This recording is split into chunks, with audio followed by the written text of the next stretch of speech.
Wait, you've got to be kidding me. Let's get this untwisted.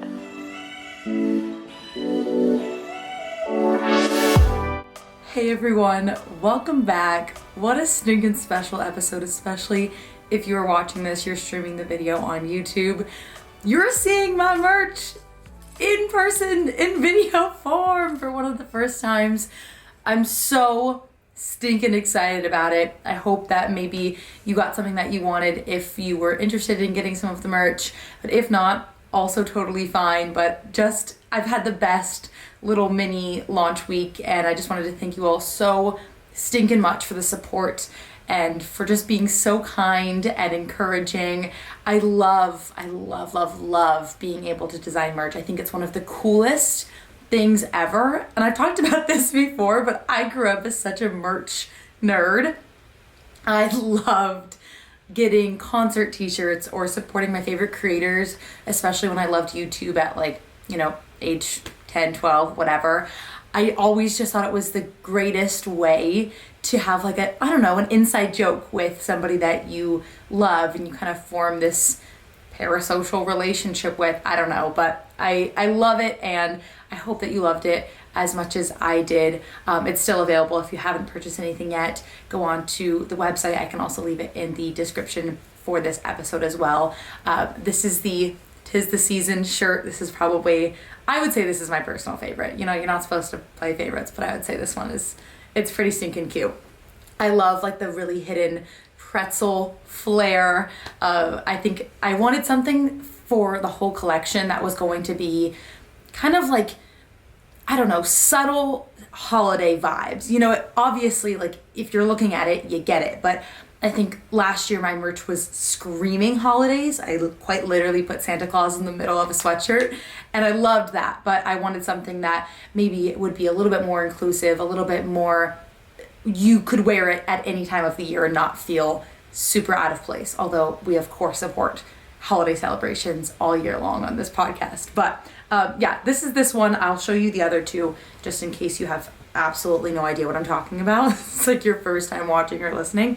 This is the Part Christmas Elf sweatshirt.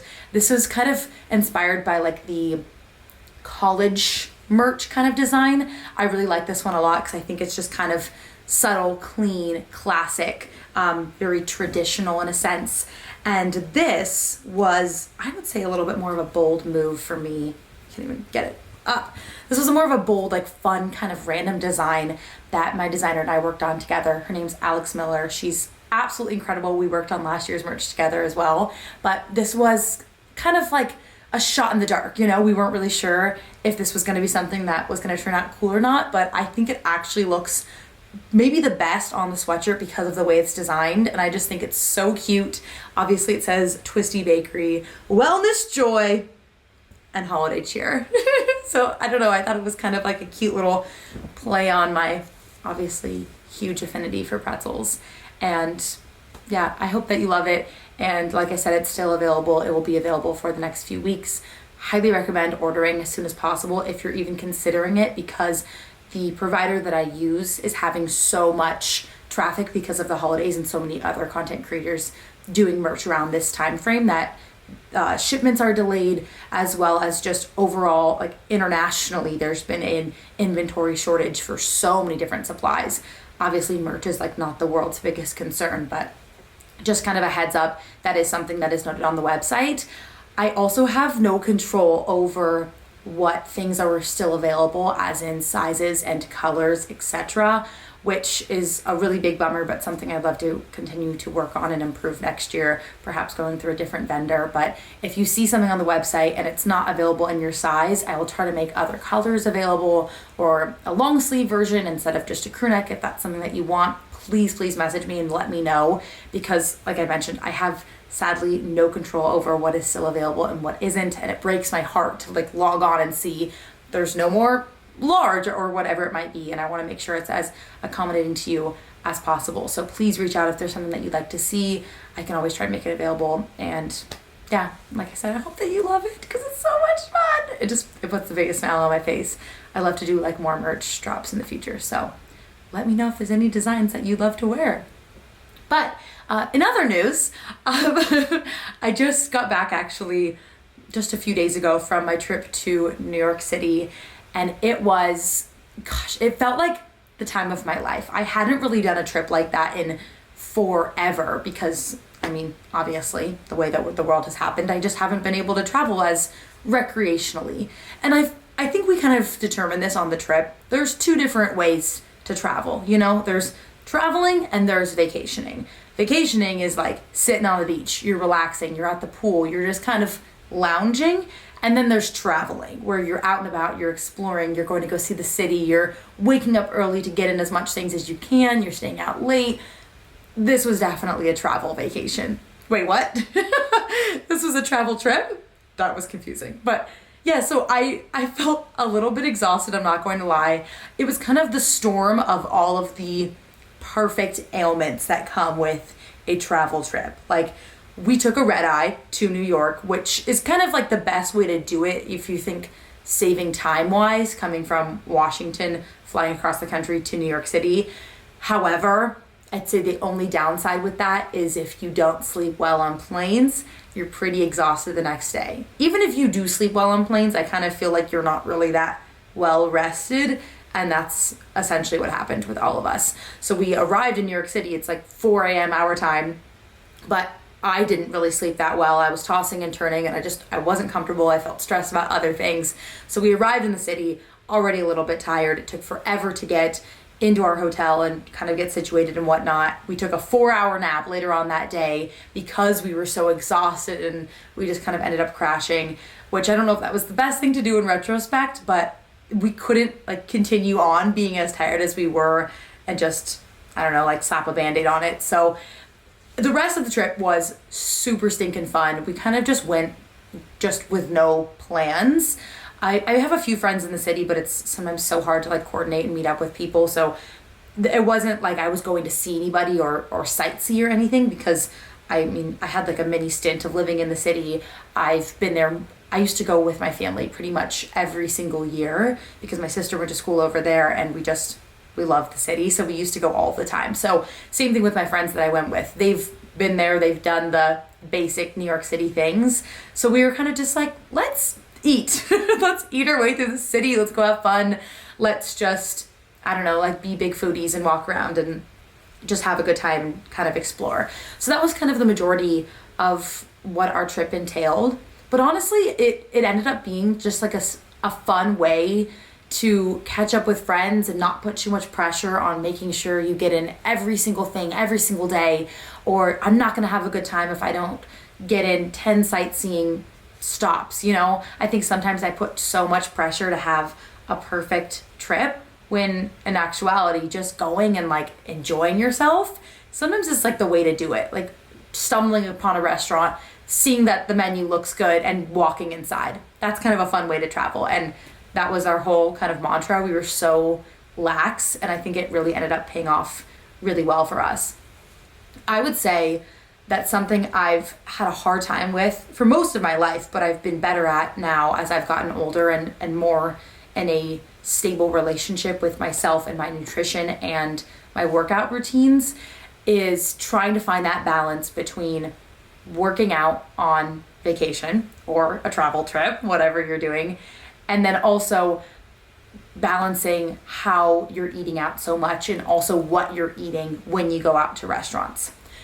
There's so many different ways, I think, to approach this sort of circumstance. And really, like, there is no right or wrong way. It's whatever is going to make you feel happiest on that trip.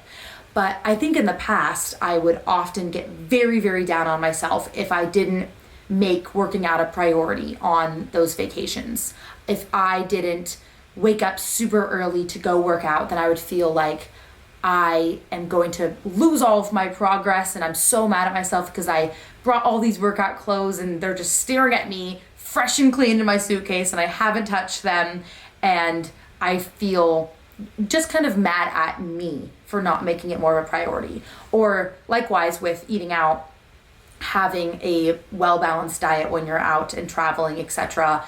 If I feel like I'm just like I haven't seen a vegetable in days, I feel like that often happens. Like I'm just constantly eating maybe some pasta or bread or burgers, things like that, and I haven't seen anything that's green in a few days. Sometimes I honestly start to feel like kind of sluggish, but I would get like very mad at myself that I felt like, quote unquote, I was off track or I wasn't, quote unquote, staying healthy.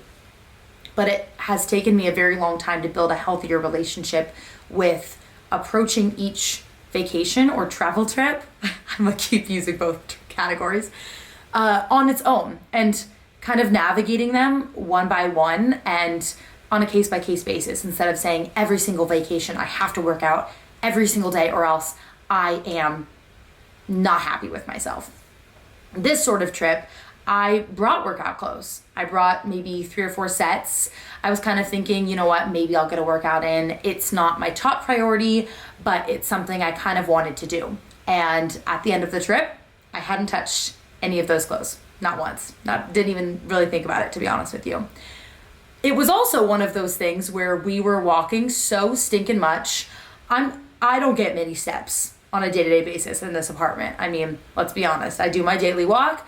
Maybe I go to the gym and that's about it. Like, there's not many steps for me between me and this refrigerator, you know, back and forth. Granted, I don't wear a tracker on my wrist or anything, so I don't always exactly know. I kind of just look at my phone, and I don't take my phone everywhere with me throughout my apartment. But on an average day, I get like, it's embarrassing, 5,000 steps maybe. But when we were walking around the city, we were getting something between 15,000 and 22,000 steps every single day. Like, each day it kind of varied. For the most part, it was about 20,000 steps. So if you're thinking, oh, you didn't get enough time to work out, but then you look at your phone and you're saying, I walked 20,000 steps, that to me is like, you did all that you needed to do. Like, that is enough. Why would I have wanted to squeeze in a workout on top of that? You know, I probably would have exhausted myself even more. Not to mention, I already said I was feeling jet lagged. I felt like I didn't have a restful sleep because of that red-eye flight. And also just feeling exhausted from, I don't sleep well on trips. I really don't. I've always had an irrational fear of like hotel beds and stuff. Ever since I was little, I have never liked sleeping in hotels, and I make such like a mental fuss about it. And for what? As somebody who worked in hotels, like, I need to calm down. It's not that bad. But I don't sleep well when I'm traveling, which doesn't help like the overall energy, more energy to work out, like having a positive outlook on the rest of the trip towards doing anything beyond just like the walking aspect, you know? So I was at first like, gosh darn it, you know, like I should have prioritized one little exercise session. I should have done something. But then I always think, I'm so grateful that I didn't, because I wouldn't have wanted to sacrifice like 1 hour of my trip to not be with my friends or to not go out and travel and sightsee or something because I wanted to go like walk on the treadmill. It kind of feels silly like when you explain it out loud to yourself, like, okay, I want to go to the gym, but everybody else maybe wants to go walk and see this cool monument down the block. I'm not going to go join them because I want to just go get in like one lifting session. I just feel like in my life, as somebody who's just trying to live a long and healthy, prosperous lifestyle, it's not worth it in the end. If you have different goals, then I completely understand. Like, you have different priorities. And that's kind of what I was starting to allude to as well. There's a lot of ways to look at this situation. Like, you could just say, I am vacationing or I am traveling. I do not want to work out whatsoever. This is my time away from the gym. This is my time away from work. It's finally the opportunity I have to relax and unwind. I shouldn't put any pressure on myself to go to the gym. But then there's kind of like the flip side of saying, you know what? Like, sometimes traveling is really stressful. Sometimes I don't travel well with my family. You know, you've always, not you, maybe you haven't. I've always had like small arguments with my sisters or my parents when we're traveling because people just start to get on each other's nerves. Like, it's natural, it happens. And maybe you think of exercise as your perfect mental health escape, or you need it to just keep yourself a little bit more sane.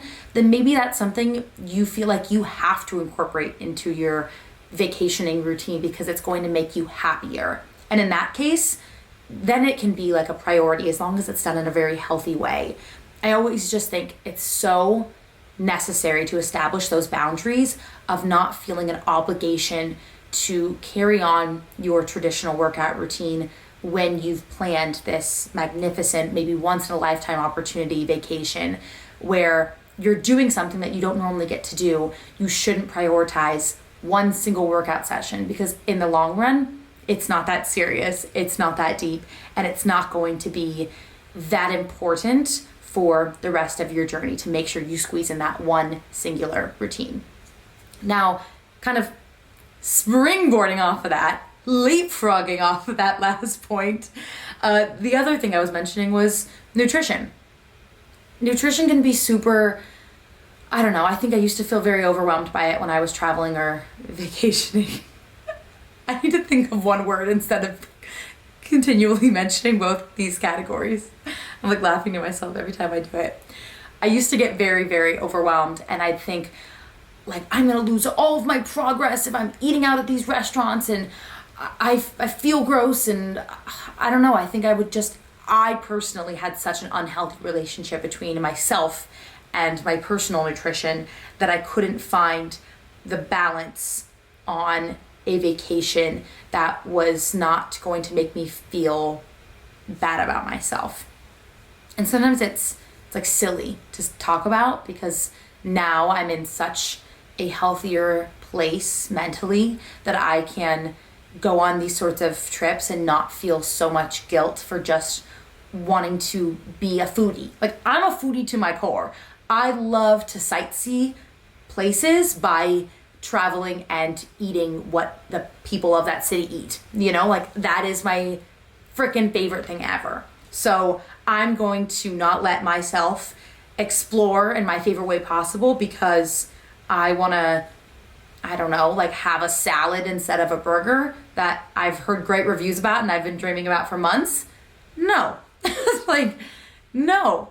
And also, like, there's no, like, healthy versus unhealthy foods. I just don't see it like that anymore. I think, okay, well, if I want a burger, let's look at what the burger has. We've got carbohydrates coming from the bread that are going to give me energy. I've got protein in the patty that's going to fill me up. It's going to nourish my body. It's going to make me feel very satiated. There's that word again. From the meal. Maybe I'm going to add some tomato and lettuce, and that's going to add a little bit more micronutrients for me. That's going to give me, like, my vegetable element. That's how you, like, should be looking at your food in that holistic manner. And if it makes you feel like a little bit less sluggish by adding on a side salad or something, then do that. But don't take away moments of food fun. That's what I like to call it, you know, where you're dreaming about a meal. You're fantasizing about eating that perfect burger that you've seen on TikTok 9 times in a row. Don't take those moments away from you just because you feel like it's going to maybe, quote unquote, knock you off your progress, because it won't. Because one salad won't make you change your entire life, just like one burger won't change your entire life. It just doesn't happen like that. But I'm kind of in, like, a little bit of a small pattern of having a few back-to-back trips planned. It wasn't really intentional, but this past week, obviously, like I mentioned, I was in New York City, and that was a little bit like spur of the moment, a bit last minute planning with some friends that had just been also dreaming about visiting the city. So we booked that. And this following week is my birthday, actually. So we're going to Vegas to go celebrate my birthday. By the time you hear this, it's already going to have happened. But I'm very excited for that. Here's me talking about my birthday week, as in I didn't just have a full episode last year canceling birthday weeks and not celebrating birthday weeks. I'm not doing it. I'm just sharing the information. And then, of course, the week after that is Thanksgiving. And then December is just going to be like a mess of Twistmas and all that is the glory of the holiday season. So stinking excited.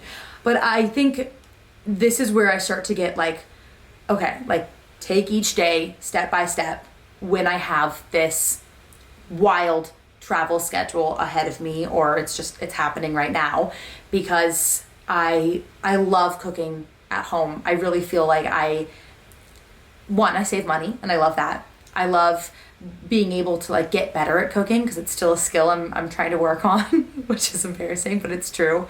And also, you know, like I like my snacks. I like the food that I have. And I sometimes don't love eating out at restaurants every single day, but when you're traveling, like that's often what you do because you're not always having an access to a kitchen or it's just the fun thing to do to go travel to eat food.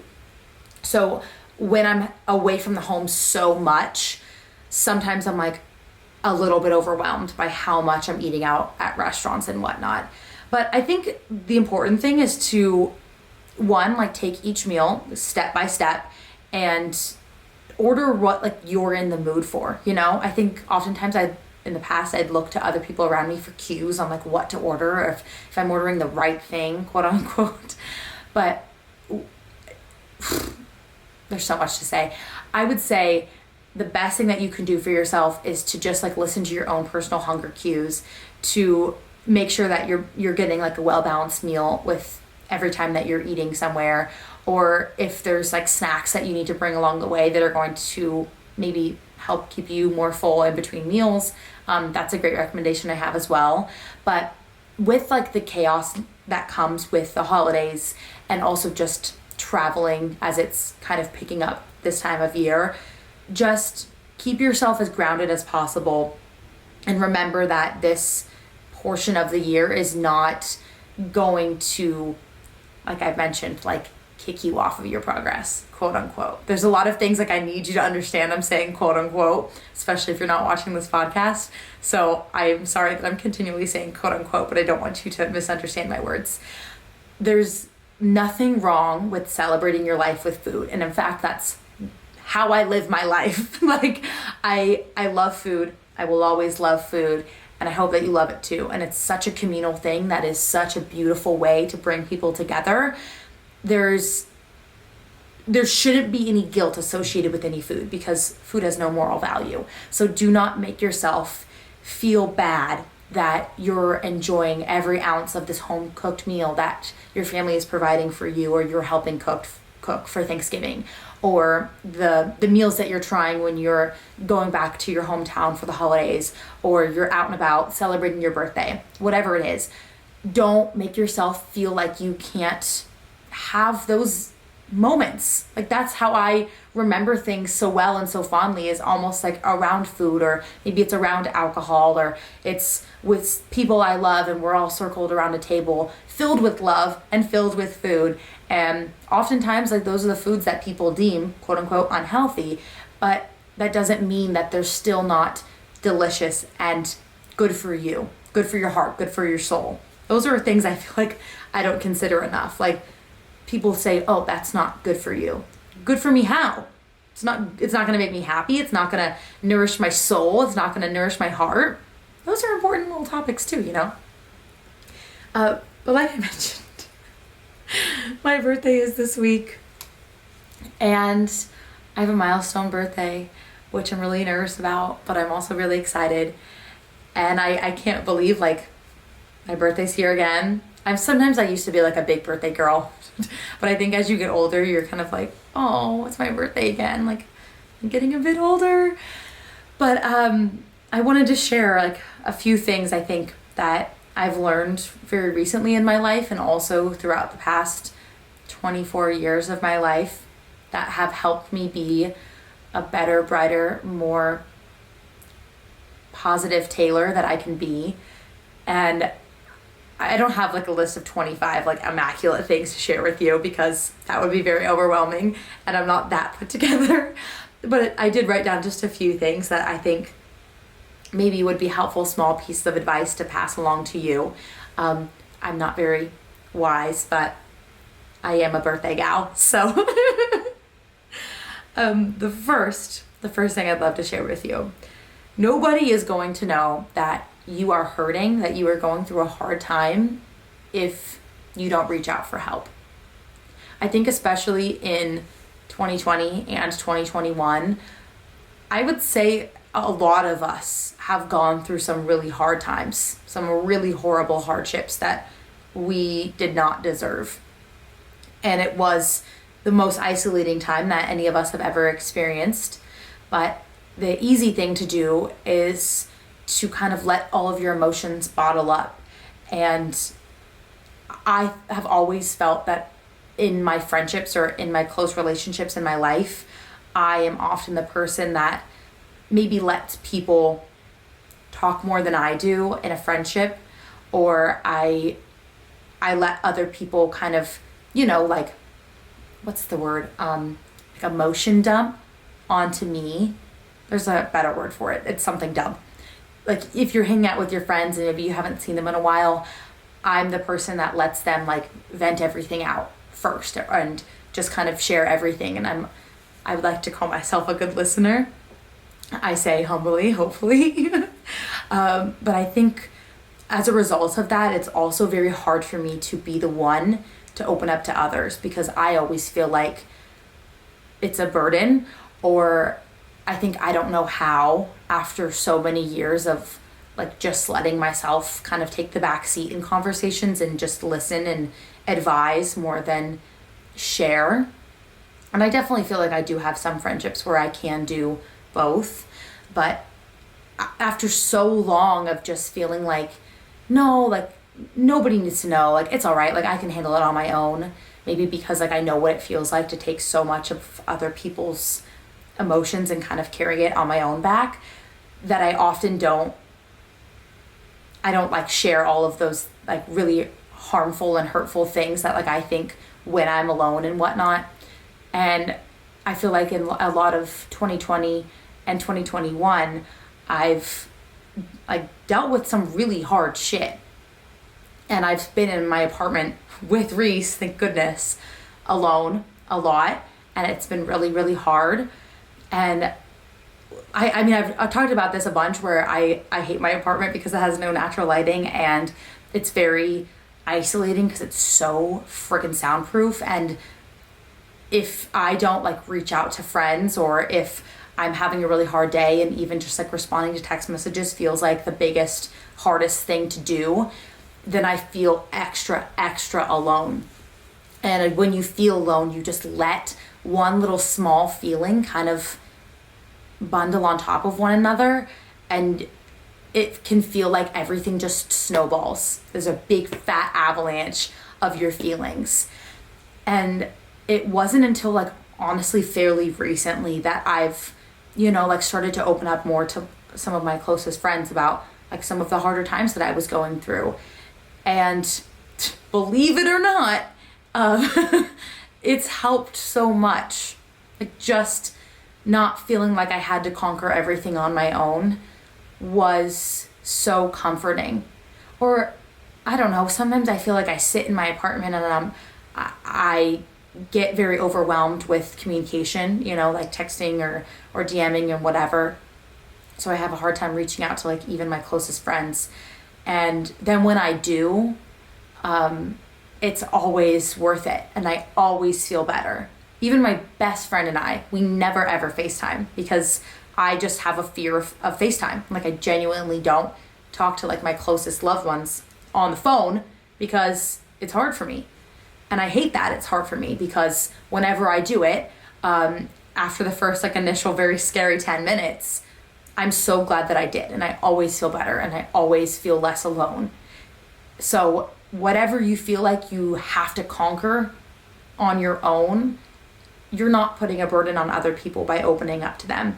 You're not bothering people by sharing something that might be really hard for you in this moment.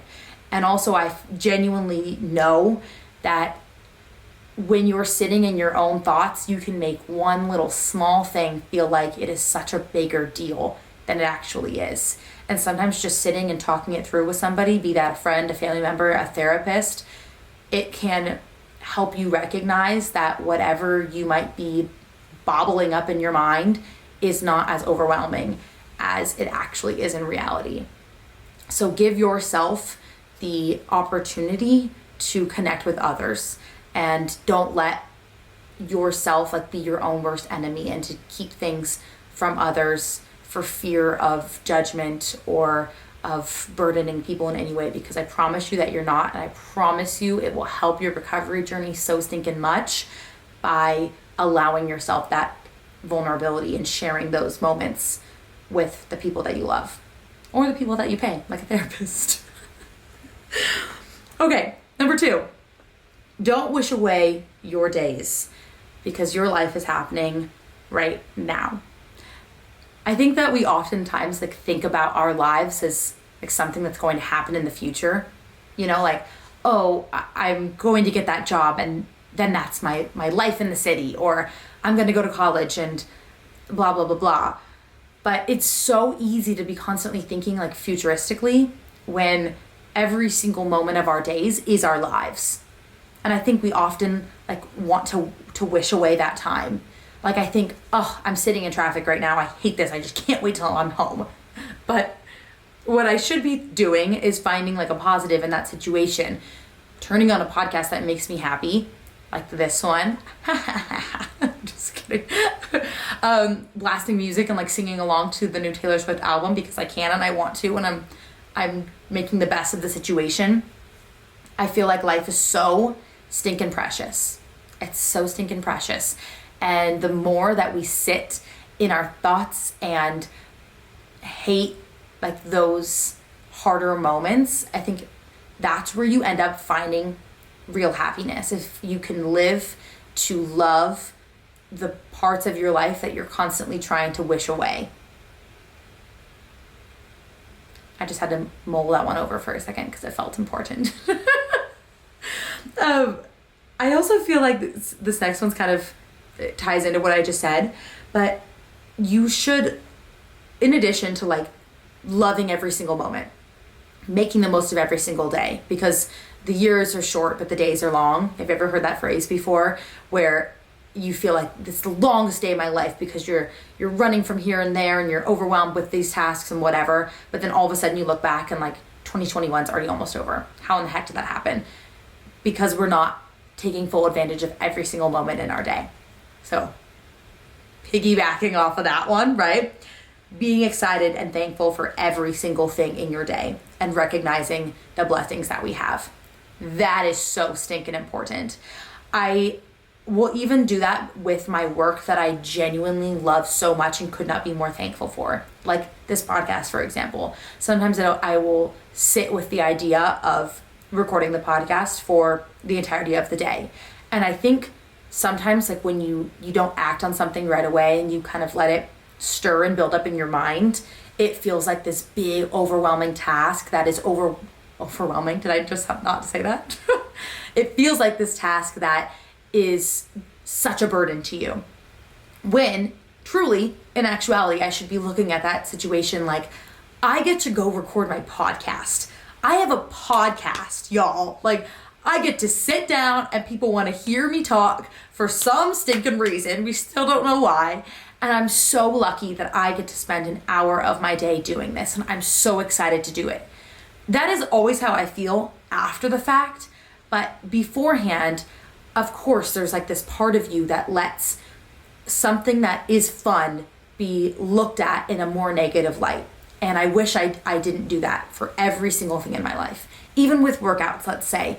I think, I have to go to the gym later. I don't want to go to the gym. And you get all hyped over it and annoyed for hours on end until you finally go and you're at the gym and you're pushing yourself. And then you leave the gym and you've got your endorphins and you feel so stinking good. You feel so proud of yourself that you went. But it becomes a chore. It is something that we look at as like I have to go do that today. But it's such a blessing that we have the opportunity to go move our bodies. It's such a blessing that we have one free hour in our day to prioritize ourselves. It's a blessing that you're listening to this podcast because that likely means you are privileged enough to own a technological device that allows you to connect with people around the world. That's a huge stinking privilege. And those are things I don't love to forget. I want to be reminded of that self and be humbled by them every single day, that I have the opportunity to do these things, and they are not burdens, they are not chores, they are not tasks, but things I should be looking forward to and things that make me a better person. And I'm growing and I'm becoming the best Taylor I can be because of them. Yes, sometimes like those things are hard. Yeah, it's not always going to be the most perfect workout session, or maybe it's going to be a really hard work day for whatever you might be doing, but that doesn't mean it's not challenging you, and that doesn't mean you can't still be grateful for it. That's something that I've learned. Okay, my last one. These are all like kind of deep, aren't they? I'm just realizing. My last little thing that I've learned. You will go through good times and you will go through hard times, but during your hard times, you must remember that your good times are still on the horizon. I think I've had like very good and bad years of my life. Like looking back, sometimes I think, oh, like 2017. 2017, I always will coin as the best year of my life. However, first of all, I feel like I shouldn't be calling it the best year of my life because that means my best years are behind me, and that is not the case. So I should think of a different phrase for it. But I loved 2017. It was phenomenal. Like I had such a good end of my school year, like that second semester that I had. It was such a fun summer. Oh my gosh, it was such a fun semester. Then I had a fun summer. That was the summer that I moved to New York City. I had the best stinking time. I did hard things for myself. I worked in the city, which was such a dream. Then I went to Florence. I studied there. I spent my whole semester there. My family came to celebrate Christmas there. It was a wild year. Oh, also at the top of 2017, Keith and I went to Puerto Vallarta and I met most of his family. I mean, so stinking cool. Like such a amazing year. And of course, I mean, there was probably so many hard times in there that I kind of maybe mentally block out because of all of the other good times in between. But then I flash forward to 2018 and it wasn't that great of a year. Or 2020, 2021. Of course, there's like good and bad sprinkled in between everything, but I think especially for these last 2 years, I think it's so important to hold on to those times where I was so beyond happy. Because even when I'm going through my hardest times right now, I need to constantly remind myself that there are still good times to be had ahead in time. There are still good times to be had. That is all I should say. Making it way too more complicated than it needs to be. But you know, when you have your darkest days, you feel like you're in the heat of the storm and it doesn't feel like anything is enough, or you're just feeling lost and overwhelmed and you're not happy. You have to keep yourself grounded enough to remember that those good times are still ahead. There is still more beautiful life to be lived. And if it takes medication, if it takes seeing a professional, a therapist, a dietitian, like whatever it is that is going to help you along your way, then do that and make it happen. But don't forget that there is always going to be waves in life. And I often feel like the hardest times I've had, when they're followed by the good times, like those are also some of the best times of my life. You know, like the highs are high and the lows are low. It's always like the best times come after my darkest days. Bah. I wish I had like more insightful things to share with you all, but I think that those are really, they've been really helpful to me lately, especially. I've had like a lot of self-reflection after my whole Harry Styles ordeal, going to the concert by myself, just doing harder, scarier things on my own, or trying to make the most of my days and not feel like everything is a burden or a chore or a task, or not getting overwhelmed with myself with Sunday scaries even, or not looking at my week as an endless laundry cycle of Sundays and the work week and then the weekends. Like, I hate that mentality, and I've been trying so hard to get out of it and live my life so I'm not waking up in 10 years getting sad at myself that I was spent every single day begrudgingly getting through it. So, that is my mini birthday episode, although this is coming out after my birthday. That's okay. That's so funny. If you don't remember, last year I did a full episode on like kind of laughing about the fact that birthday weeks are a thing, or like birthday months. And I always felt like a burden to put that on people, like, we're celebrating my birthday week. But honestly, like, who cares? Like, why did I make such a big fuss about it? It's so So 2020 of me. Okay, our question of the week. It's kind of just a cute one. When is Reese getting a new puppy friend? I've wanted a new puppy friend for Reese for so stinking long. We were so close to adopting another. Wow. Hello, words. We were so close to adopting another puppy a few times. Like a few times. We were emailing like, can we get this dog? But I think each time like something just didn't feel 100% correct. And, you know, always like if I would have ended up going through with it, that would have been the perfect puppy. That's how it works. But one, we've always been kind of doubtful because there's just not enough room in this apartment for another dog. Like, in all fairness, that would not be fair to the dog, especially if we were to get another puppy. That's so hard for them. Like, you want them to grow up with a backyard. You want them to have space to play and to be themselves and run amok and just have like enough space for a dog. And it's okay for Reese because she's a pretty small dog, and you know, obviously I take her on walks and she gets so much playful time with her cousins and whatnot. But I just think if we added another dog to the mix in here, it wouldn't be fair to the dogs themselves. But I know she would love a sibling like so much. She's obsessed with dogs. Like, she loves everybody. She loves every animal she meets. It's so stinking cute. And I know she's like her happiest self whenever she's around her cousin dogs. It's so sweet. And I would love to give that to her so she has a partner and a friend around her all of the time, but it's not the right timing. However, Keith and I do really want to move in the near future. We probably will be. And I think when that happens, it could be a possibility down the line. But ultimately, it gets kind of up to me because I'm the one that's at home all the time. So like, I raised Reese. I taught her all of the tricks that she knows. I taught her mostly everything. Not to discredit Keith. Obviously, he was very helpful and he did his best as well. But in actuality, I'm the one that's always home. So I would be kind of taking on more of the responsibility of two puppies. So I don't know. We'll see. But hopefully in the new house. That would be so exciting. I've always thought, like, oh, it'd be cool to get a different type of dog, but I love Reese's breed. I think they're stinking adorable, and she's been so good to us.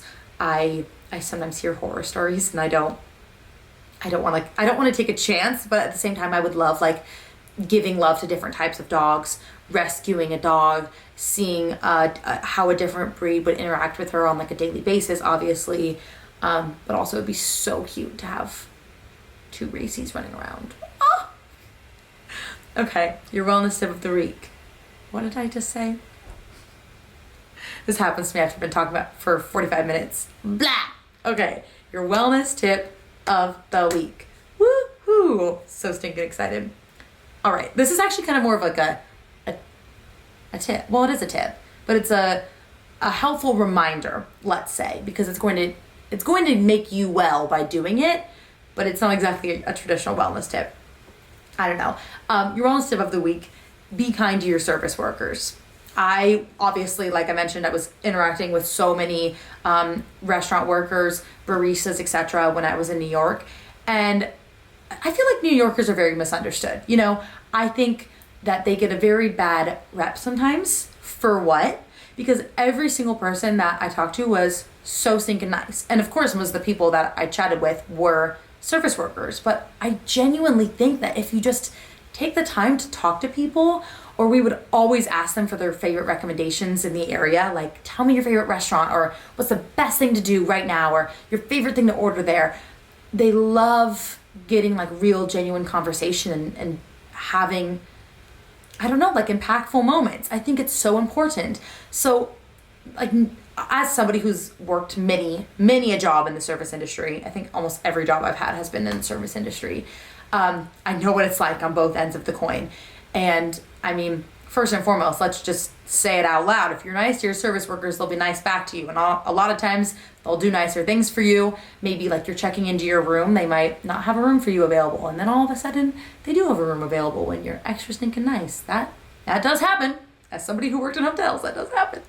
Or even just like having a conversation deeper than like, thanks, whatever, get my order done and leave. Tip your baristas, tip your waitresses, for the love of God. Just, small little reminder to be a kind person, and it doesn't cost anything to be kind to people. And like, that is real hard work, to constantly be on your feet, talking with people, constantly just putting on a freaking fake smile to be a good employee. And it's hard. So remember to be kind to everybody, of course. Treat people with kindness. But be especially kind to your service workers today, every day, this week, next week, especially during the holidays. Oh my gosh, it gets nuts everywhere. Like, be patient, be kind. Of course, like I mentioned beforehand, how many times do I say like I mentioned in a podcast episode? It feels redundant, and I think it is.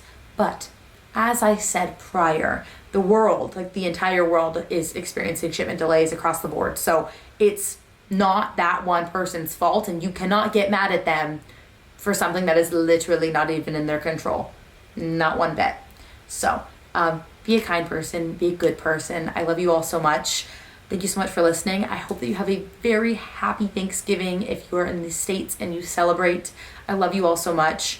Like I mentioned, don't forget, podcast and Taylor Woods merch, whatever you want to call this, it's still available. I will leave the link to it in my description box for this episode. Don't forget to subscribe if you're watching on YouTube. Give it a 5 stars on Apple Podcasts if you're listening there. Interact with the episode on Spotify. I love you all. Have the best day ever. Woo! Okay, go do something nice for yourself. Bye.